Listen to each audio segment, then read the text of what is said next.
All right, welcome back to Sundays with Dad on Wednesday, right? Yeah. So we got to go back and recap Sunday's games, talk about that a little bit, maybe talk a little bit about Thursday night's games and what we got right, what we got wrong. Oh, yeah. You got to eat crow and you got to take credit Yeah. where credit's due. So anyway, we're going to go back through our Big Five games, and we're going to start with the game we went with last. So it was the Jets and the Bills.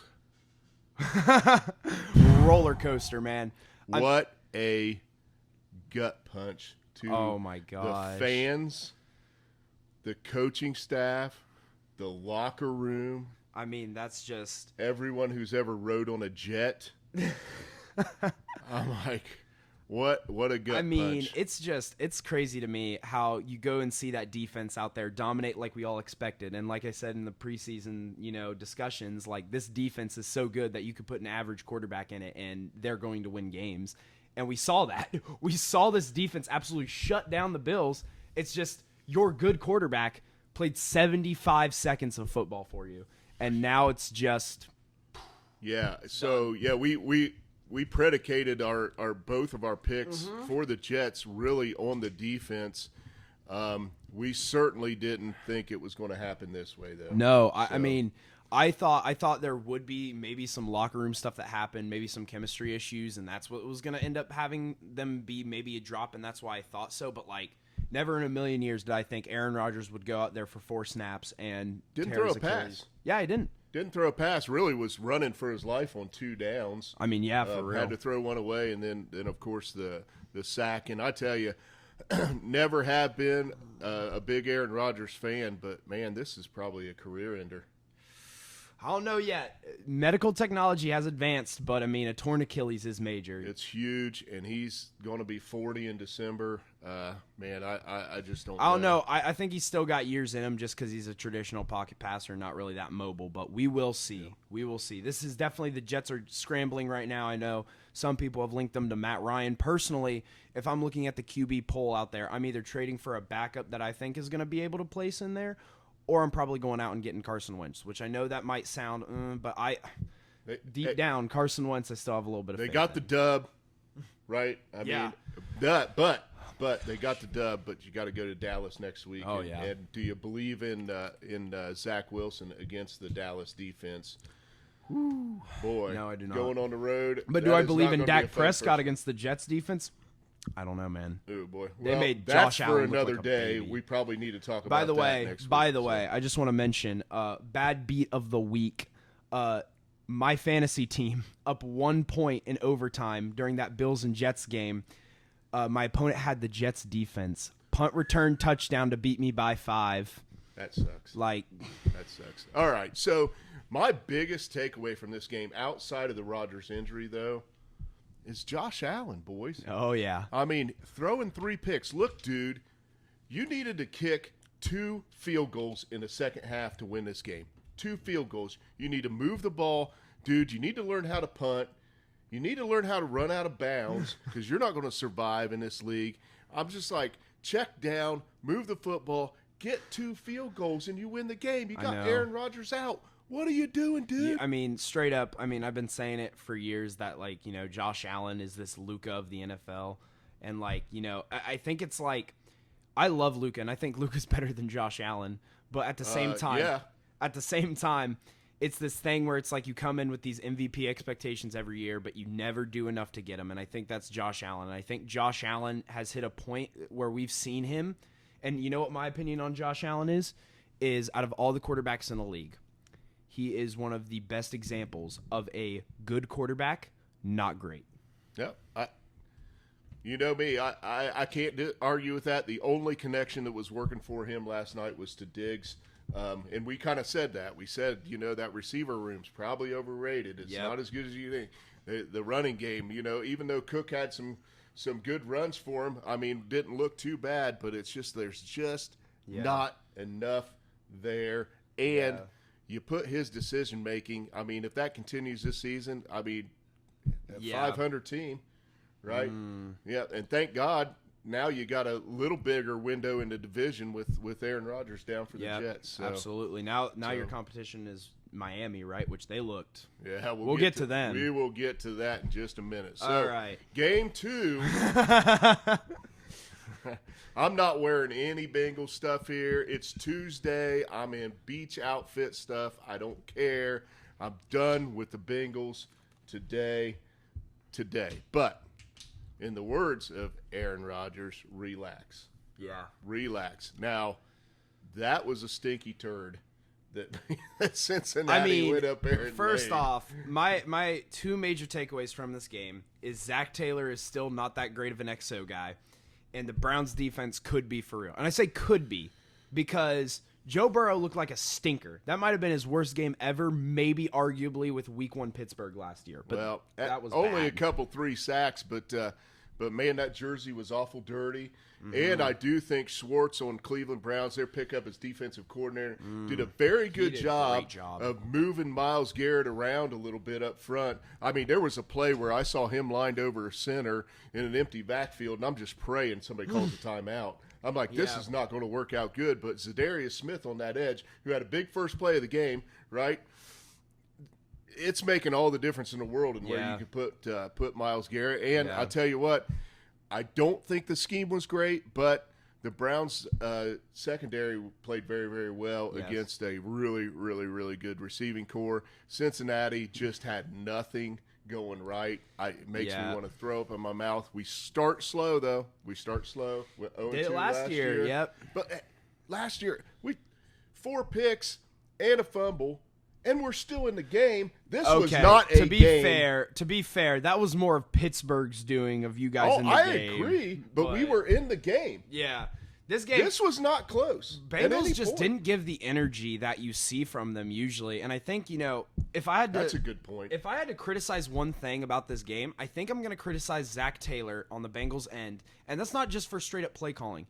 Joe Mixon didn't do bad when he was running the ball, right? No. And they abandoned the run game. Well, they just straight up abandoned it. Really away. showed a lack of patience, and he did it late in the game. Yeah. I mean, 8 minutes left. You've got 3 timeouts, right? It's a 2-score game at this point, and you decide to go for it, 4th and 4, and end up putting the Browns in the red zone. I mean, punt, your defense gets a stop. You were one big play away from being in this game, and you just threw it away. I mean, I think, it's so dumb, too, because earlier in the game, they have a 4th down attempt with they're within 4 yards. Same situation. They're 40 yards away. It's like a 57-yard field goal for McPherson if you even want to kick it. They don't go for it. They punt it away. I agree. Yeah, that was the time. And then you proceed to go for it on that one. And this is the thing with Zach Taylor, right? The next series, it's 4th and 5, and now you're in desperation mode. Yes. And you punt it. I just don't even know. This is like, my always at problem that with Zach point, Taylor, man. He should have just put Jake Browning in the game, said F it, and I'm done. Yeah, right? Zach Taylor has always been a guy that I love. The way he encapsulates the city, the locker room. He can have his moments. His unique approach to the game releases some big plays that can actually utilize the talent. But at the end of the day, when it comes down to the nitty gritty, basic XOs of the game of football, this guy has always been terrible. Yep. He's been terrible at it.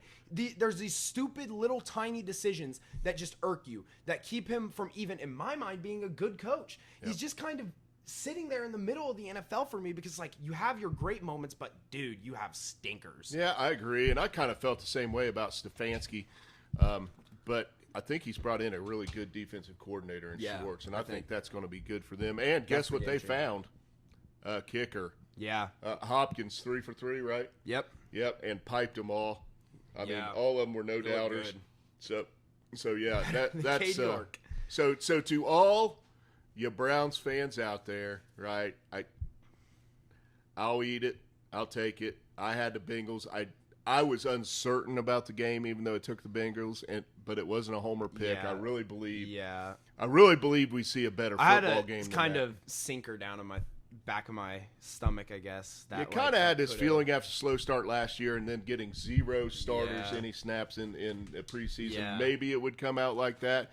One thing though to note in this game, on the offensive side of the football for the Browns, Deshaun Watson wasn't exactly sharp either, and I know he didn't take very many. Did he take any preseason snaps? I think he took maybe a few, but I don't think he was sharp. I don't know. Either way, he was it skipping balls balls when he had time and receivers were wide open. Yeah. So really, I mean, they get that part of the game down and they're executing. Man, this is a serious butt kicking. This would be on the level of the next game we're going to talk about. Giants, Cowboys, baby. Right. How about them boys? Dude. Eat it, Danny Dimes. You weren't ready. What did I say in our preseason discussions? I do not trust the Giants. I do not like it. I get it. Brian DeBall is like, he had like a Brian great, DeBall. Still love him. great year last year, but I'm like, dude, Daniel Jones is still your quarterback. I mean, Saquon is a running back. There's only so much running backs can do in the modern age of the NFL, and I think that showed here. I mean, there's not really much to talk about other than that the Dallas defense looked immaculate. Yeah, they were amazing. But I think there is a little something to talk about here. The Dallas defense put Dak Prescott in the perfect position to manage a game, right? Do what you got to do, run the football, hit a few passes here and there, manage the game, punt when you need to punt, and just grind it out. Yes. Kick field goals when you need to kick field goals, make good decisions in the pocket. Spotting him the 2 touchdowns just gave them the opportunity to just grind the Giants into the dust. Yep. But, we talked about the Giants and we talked about that receiver room, man. I mean, it's Paris Campbell and Darius Slayton. I mean, come on. Yeah, you got to give him better than that. Either way, there's not – I mean – that game was just a complete blowout. And in terms of the excitement of that game, I didn't think there would be much, but that is a game that, is going to be important in that division, right? Yeah, division game. You got a team going on the road and seeing how they're going to perform. And man, kudos to them boys for stepping up and getting it done and looking good. Looked like – in light of probably a pretty conservative play calling game, Tony Pollard had 70 yards and a couple touchdowns, and I was also playing against him. He's off to a good start on not very many carries. So there you go. Boys looking good to start the season. And then we're also going to cover, straight after that one, the other blowout game that was awful to watch. As a Steelers fan, this one was. So, I think this was a matter of, that pit in your stomach that you get in the back. Like, it's like that slight oh, you're just overhyping yourself was kind of like what I had in the back of my mind, but I'm like, no, I'm not. Like, this team's going to be solid. This team's going to be fine. I took them as my upset of the week. I was hesitant in the show, though, because I was like, I picked them as my upset of the week before Nick Bosa came back. Homer. You took the Steelers, too. I took the Jets as my upset of the week. I know, but you took the Steelers as in the Niners game. Not as the upset of the week. Okay. Sorry. Either way, the Steelers. Homer. Okay, whatever. Either way. You watch more of it. Talk about either it. Way. Yeah, that's what I'm tell about me what you saw. Anyway, so defensive wise, we kind of got toasted. We our secondary still looks bad. I don't know whether it's just like not gelling together right now, or it's just like, we're actually bad in the secondary. I think that's gonna have to be seen later. I mean, obviously you have Joey Porter Jr. there, who's a rookie, first NFL game, right? He's not going to be Sauce Gardner immediately, right? That only happens every so often. Right. And, defensive-wise, T.J. Watt had 3 sacks. T.J. Watt is still a dog. T.J. Watt might still be the best player defensively in the NFL. I mean, that's left up to opinion because Myles Garrett's impact was not felt as much on the stat sheet as T.J., but he still had the same kind of impact. Just T.J. is like carrying our team. I mean, 2 forced fumbles, 3 sacks, can't do much than that. How early did Cameron Hayward go down in the game? I mean, he went – I just remember that I was like – I don't remember actually when he get out. I just remember getting the report. Okay. All right. So, anyway, I expected more out of that defense. Let me ask you this a different way. Is Brock Purdy for real? I don't know if he's for real in the case of, like, this guy's a stud, but I like I told you before in the pre-shows, I think this guy's a good quarterback. He'll win you football games. I like him as a quarterback. I like how he's young. I like his game. I think he doesn't – I'm not saying he is going to be Tom Brady. I'm not saying he is Tom Brady, but he reminds me a lot of early system Tom Brady where it's kind of this check-down guy who comes into a system with great weapons and a great defense, and he kind of gets to general manage the game, right? I think mostly it was because Pittsburgh's defense was bad, and McCaffrey and Ayuk and Debo were just burning us completely. Yeah. I think that's the real problem. But overall, great game from Purdy. On the offensive side of the ball, I don't really – okay. Kenny Pickett was running for his life pretty much. Offensive line didn't look good. Kenny Pickett didn't look good either. I'm going to stand by this statement, though. I think Kenny Pickett is still a slightly below average quarterback to mid quarterback, so mediocre, in a terrible system. Because I think Matt Canada, if you are a smart organization, the Steelers, I get it. You don't like to fire coaches. You have to learn that there are some times when you just have to eat it and fire this guy. I could do a better job than Matt Canada. Anyone in Chillicothe, Ohio can do a better job than Matt Canada. This guy has run the same predictable offense every single year for 3 years. And it just drives me crazy because it's like this offense became a complete pumpkin since he's come here. So you've got a total saddle on ride Matt Canada out of town. And one thing to be said for that, and we've said this, a very poor offense can negate a good defense. Yes. You know, you'll see some good plays, but if the offense can't move the ball, and this happened in Cincinnati, could not get any field position whatsoever. I mean, couldn't even smell the red zone in that game, and that just put their defense in a horrible position. And it, you know, it's kind of like what I said about the Cowboys. Just gave them the ability to just grind it. Nick Chubb I have you know, two last takeaways from that Steelers game, and then we can move on. And these are both offensive takeaways. So first off, before the final drive of our final offensive drive of the first half, we had 10 total yards. 10 total yards. We were averaging 0.1 yard per play. If that tells you anything, I don't care how bad your quarterback, your skill positions, your running back, your offensive line. You could probably play with the worst players in the NFL right now at each of those positions, right? And you still would get more than 10 yards. That is a complete coordinator coach problem. 10 yards at the NFL with NFL level talent. That should never happen. Smelly. Anyway. That's absolutely smelly. All right. So well, no, I got one more. Okay. The only drive we scored on, coincidentally, was a hurry-up drive where Kenny Pickett was calling half the plays. Just letting you know that. Matt Canada, if you're even watching this, which you probably wouldn't be, you suck. You deserve to never touch the game of football again. You're a disgrace. What do you mean? Matt Canada's not tuning in right now? I mean, knowing that his biggest fan is commenting on him. So, all right. Any more Canada bashing? Are you done? No, he got sucks. that out of your system? Yes. All right. Chargers, Dolphins. Wow. Offense, baby. Wow. That's what we tune in for, right? Offensive shootout, Probably baby. the best game from an entertainment standpoint of the weekend. Dude. You know, Tua. I said it in the preseason. I said a healthy Tua, man. He's very good. We talked about that receiver room. Yes. Oh, my God. I mean, Tyreek Hill and Justin Waddle. Man, what did he go for, 215? Yeah. I mean Tua's got 3 TDs, man. I mean, it's 466 yards passing is ridiculous. I mean, okay. I mean, the culture that has changed. I have been a huge fan of Brian Flores. I like Brian Flores as a coach. But you cannot deny that their coach has come in the wake of the Brian Flores scandal and all the stuff that went down there, has come in, completely changed his culture around. This team went from, like, hey, we're solid and we're sitting around average to, like, we can be elite. Like, this team can be elite at their peak. This offense is ridiculous. And that's a great on-the-road team on-the-road win against an upper echelon team in the AFC. Absolutely. The Chargers are no joke either. Yeah. You know, they didn't look bad at all. You know, it's a 2-point game, but man, it looks like now, can we say with Rodgers down and a Josh Allen performance, if Tua stays healthy, are the Dolphins the favorites in the AFC East? I know it's week 1. I would say as of we got to overreact. Yeah. I was about to say, because of how media is in the NFL, I would say that most media is going to come out and be like, they're the favorites. Dolphins are winning this division. If I'm power ranking the AFC East right now, boom. Dolphins. The Dolphins are definitely power ranking wise my team in that division, but I would slow down a bit. That Jets defense is insane. Bad start for Allen, right?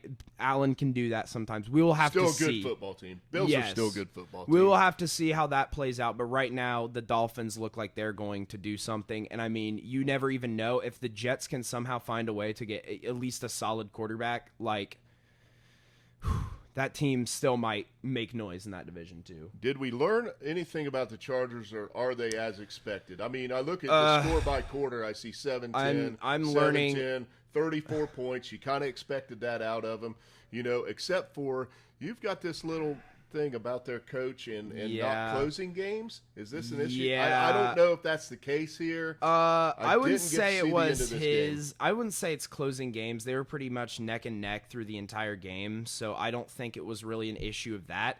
I think this is an issue of the defense on the Chargers. You've brung in the star power, but the star power hasn't worked. J.C. Jackson, which you should never sign a Patriots defensive player in free agency. That should be a rule. Should be a rule. Number one Law. rule.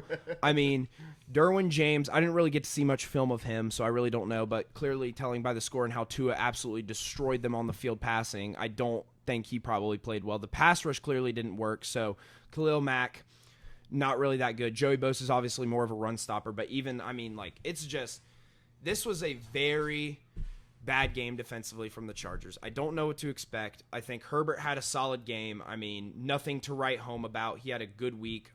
Eckler looked great. I mean, Eckler looked fantastic.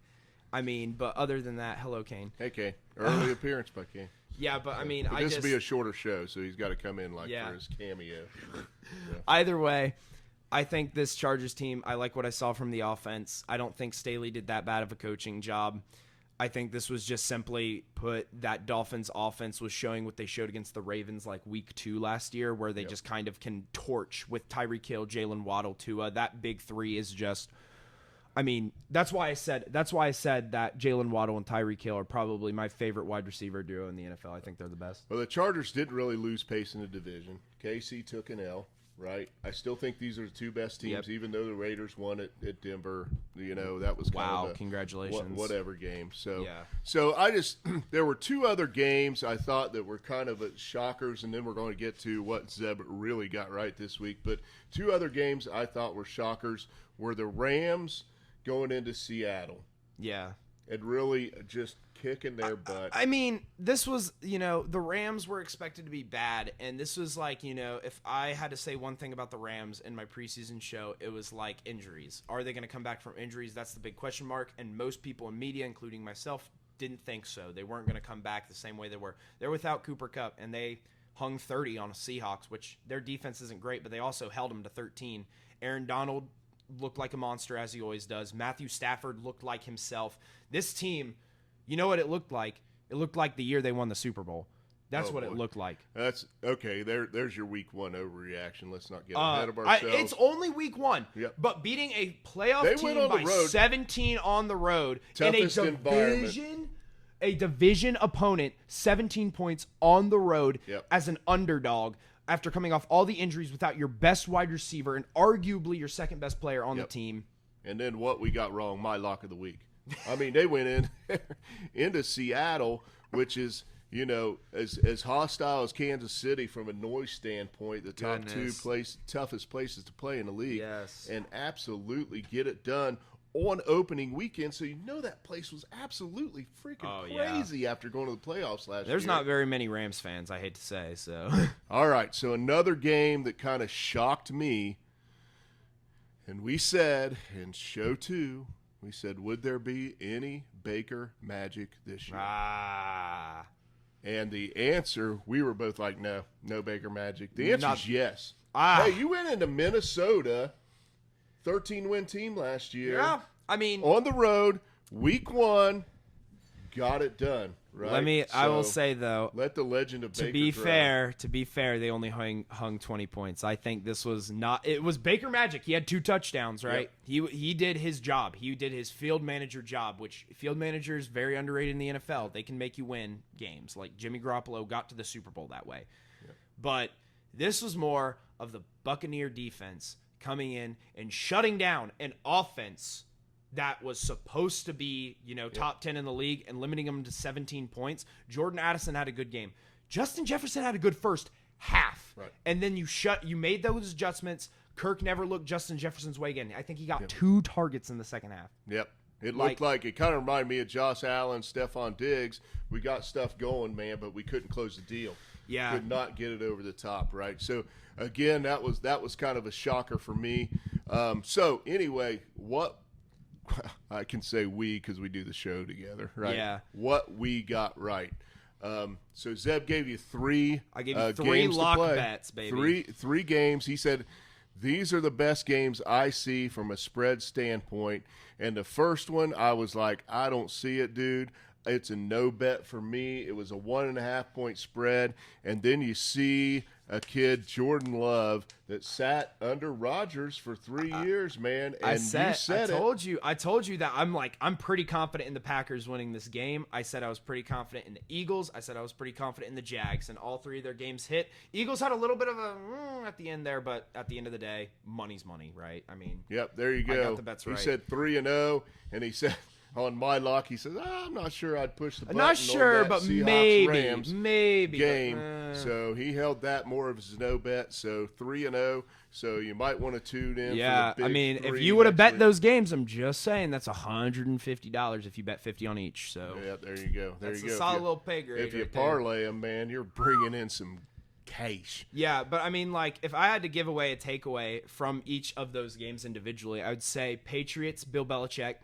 He did what we expected him to. Yeah. Like, he's going to stick around. He's going to hang around, man. Hey, you know what?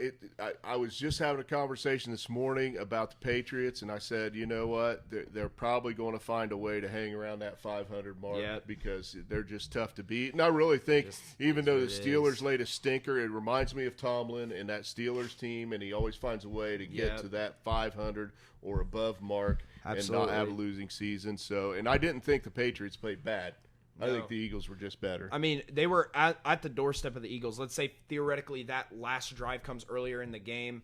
They kick a field goal and they lose 23-25 at the end of it, right? So, I mean, like, they could, like, I mean, that is a 2-point loss in my mind. That is not a bad loss at all. I mean, you just turned it over on downs at the end. That's an elite team that was in the Super Bowl last year, favored to make it again. Like, I mean, that's just what it is. Let's touch that last game just a little bit with the Jacksonville-Indy game. Oh, my gosh. I will say this. Anthony Richardson. Dude, way better than expected. Dude, I mean, I've never seen a quarterback. Like, we've seen players like Dak go into the preseason and look good and then come into the regular season and look great. But then, like, I've not seen in my career watching football a player as bad as preseason Anthony Richardson come in, and he didn't play at an elite level. He didn't play at a great level, but give a good, solid performance that he needed to. Yeah. Like, I mean, you guys still lost by 10, but I mean, to be fair. You were in the game. Yeah. You're in the game. He kept him in the game. Did a good job. So kudos to Anthony Richardson. You know, I mean, we're never really rooting against anybody. We're just calling them like we see them. Yeah, and, I mean, and we were really expecting. I hope, out honestly, the kid. for the game of football, I hope he pans out because that would be an amazing talent to watch for so many years because his athletic build and his like style of play is beautiful. My problem is that he did get carted off the field during that ending drive. Yeah. Gardner Minshew had to come in, didn't really formulate anything, and it kind of slowed down their momentum, and they ended up losing, I think, off of that. I think that's just, mobile quarterbacks, injuries. It's a common thread that we've seen. What's the injury report on him? Do we have He's anything? healthy. He's fine. He came back into the game. Okay. But it was just that he came out and that kind of momentum just hit that wall. And then he kind of like, that's just how it is, right? It's like that momentum can hit a wall when your best player on the field offensively just hits that injury report. And it's like, dang, well, can't score. All right. So let's say week 1, obviously you can tell we're excited. A lot of reaction to it. It was a great week 1 in the NFL. So Thursday night, we got an interesting game in the fact that the Vikings are coming off that home loss. Yeah. Now you got a short week. You got to go to Philly on Thursday night. Do they even have a chance? Yeah. Okay. I think just straight up. I mean, going off of what we saw last game, the Eagles kept it close with the Patriots, but still kind of looked elite. They kind of just slowed down their momentum halfway through the game. That's just what happens in the NFL. You start out hot, then you slow down, and then you can come back at the end. I think that, week one, the Vikings last year were they constantly went down that. They actually had 13 wins and a negative 3-point differential on the year. It's a weird stat, right? Very weird. But it's like, worries for me. Defense sucks. I mean, their defense. I mean, listen, they allowed 20 points last week, which is not bad. But last year, they were one of the worst-ranked defenses in the league in both yards allowed, points allowed. And this is Baker Mayfield, and you let him score 20 on you, which I'm not saying Baker's a bad quarterback. Well, let's say, you still got Evans and Godwin in that receiver Yeah. room, so it's not terrible. I mean, the cupboard's not bare down there in Tampa Bay. So, anyway, I think the one thing about the Vikings that gives them a chance week in and week out is just big playability too. Yeah. I mean, they've got a chance to throw it up to Jordan the best Addison receiver in and the Justin game. Jefferson Jordan Addison are is just great compliment. Yep. And I mean, even then at the tight end position, TJ Hawkinson is right there waiting. I mean, like, you got Very true. three big targets for Kirk Cousins. You have Kirk Cousins himself. You have Alexander Madison, who's basically like smaller, slightly worse prime Dalvin Cook. I mean, that team is built offensively, but that's the issue. It's offensively. Okay. There's not anything to give on the defense. So they're getting 7. Are you taking the points? Or are you taking the Eagles at home? That is a tough one. I think that is a bet. See, this is why I only give you 3. I could go down the line of all 16 games and give you my opinion on what I would bet over the other on spread. But this is why I only give you a few, because I think that it's more important that you make money instead of gamble. Right. This is a gamble game. Yep. I think that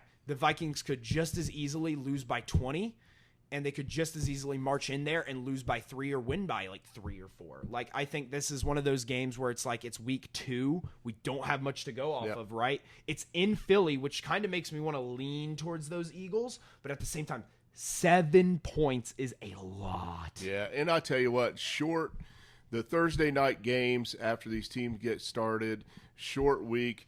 Sometimes they get a little ugly. You see some low-scoring games. This is Kirk Cousins in primetime too, man. These guys are just getting out of the ice bath here on Thursday and recovering from Sunday. So absolutely. So I think 7 points is probably a little bit, but I mean, if I had to bet on it, I'm probably taking the Eagles at home. But yeah, I can't. I'm not going to sit there and feel good about it. I agree with you. Yeah, that's a gamble. That's a gamble. I mean, straight up. I mean, they're called sports gambling, but if you know the knowledge and you play it safe, then you're not gambling, and that's a gamble game right there. Like, there's no point in taking that. If you're a gambler, go parlay on players that you think are locks. Okay, don't bet either side of that game. You're just flipping a coin at that point in my mind. But either way, if we're talking about who's going to win, lose that game, though, I'm pretty confident that the Eagles are going to win that game. I think that just straight up from a defensive perspective, right, better than the Vikings on paper. I think from an offensive perspective, honestly, the Eagles might be better on paper than the Vikings. I mean, Devonta Smith, A.J. Brown at your 2 spots. I mean, I know they didn't touch their tight end very much, but Goddard is still a pretty good tight end. Their running back room is pretty solid. Thank you so much for giving me 1 point, DeAndre Swift. You're very kind, and I love you so much. Yeah, of course, Jalen Hurts. I don't even want to talk about fantasy this week. Yeah. My number 2 receiver was a guy named T. Higgins with a big goose egg. So. Yeah, that was It was painful. Like I said, it was very painful. I had the win in my pocket. The Jets just had to go 1 yard short on that punt return and just run it in with like whoever, like Breece Hall, Dalvin Cook, whoever they wanted to. They just didn't have to score the punt return touchdown, and they did. And then I lost. So thank you so much. And by the way, here's the best part.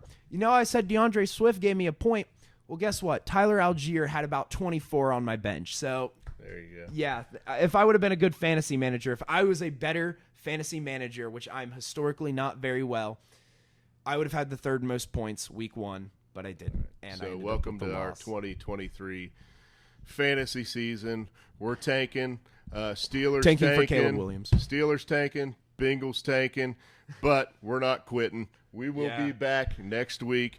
Listen in for the big 3. We'll see if Zeb can keep it going. I hope so. All right. We'll see you.